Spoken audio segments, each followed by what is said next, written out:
السلام علیکم ورحمۃ اللہ وبرکاتہ نحمده ونصلی علی رسولہ الکریم اما بعد۔ آج کا سبق سن لیجئے، یہ حج کے متعلق پہلا سبق ہے۔ جو حدیث پڑھ رہا ہوں دھیان سے سنیے۔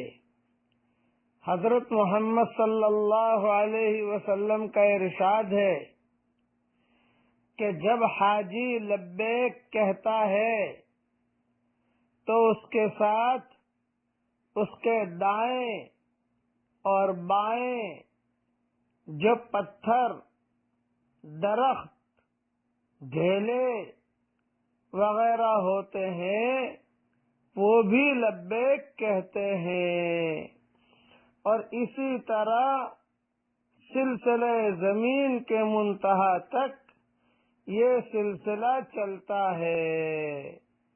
یہ حدیث ترمذی شریف میں ہے۔ اس لیے جتنے بھی حجاج ہیں اس کا خاص خیال رکھیں کہ حج کا احرام باندھیں یا عمرے کا احرام باندھیں، جب لبیک پڑھی جاتی ہے تو آسمانوں سے بھی لبیک کا جواب آتا ہے کہ تیرے لبیک قبول ہو گئی۔ لیکن اگر احرام جو ہے وہ حرام مال کا ہے، یا کمائی میں حرام ہے، یا اللہ ناراض ہے، تو جواب آتا ہے کہ تیرے لبیک قبول نہیں ہے، لا لبیک ولا سعدیک۔ اسی لیے علماء جو ہے جب لبیک پڑھتے تھے تو بہت روتے تھے کہ کہیں وہاں سے لا لبیک کا اعلان نہ ہو جائے، اس لیے اس کا بہت خیال رکھیں۔ ایک بزرگ مکہ مکرمہ میں 70 برس رہے اور برابر حج اور عمرے کرتے رہے، لیکن جب بھی وہ حج یا عمرے کا احرام باندھتے اور لبیک کہتے تو جواب لا لبیک ملتا، تیری لبیک قبول نہیں ہے۔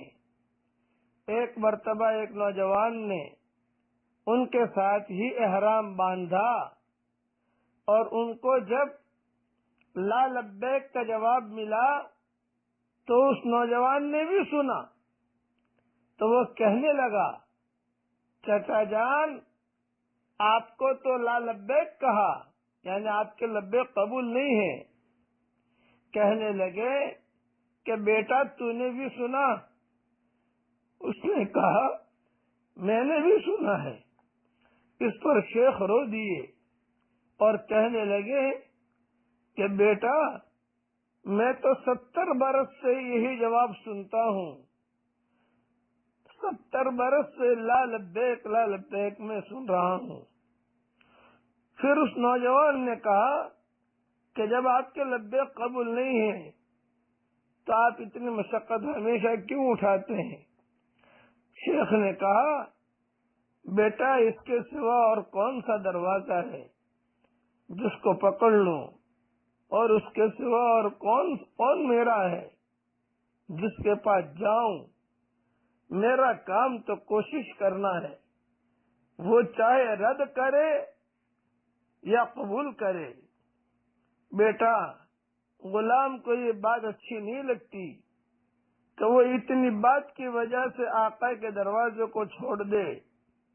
یہ کہہ کر شیخ رو پڑے، حتیٰ کہ آنسو سینے تک بہنے لگے۔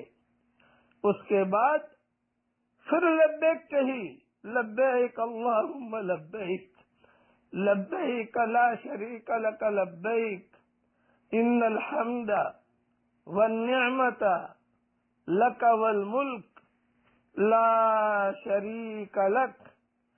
جب یہ لبیک کہی تو فوراً آسمان سے آواز آئی، ہم نے تیری لبیک کو قبول کر لیا، اور ہم ایسا ہی کرتے ہیں ہر ایک شخص کے ساتھ جو ہمارے ساتھ حسن ظن رکھے، بخلاف اس کے جو اپنی خواہشات کا اتباع کرے اور ہم پر امیدیں باندھے۔ جوان نے جب یہ جواب سنا کہنے لگا چچا تم نے بھی یہ جواب سنا؟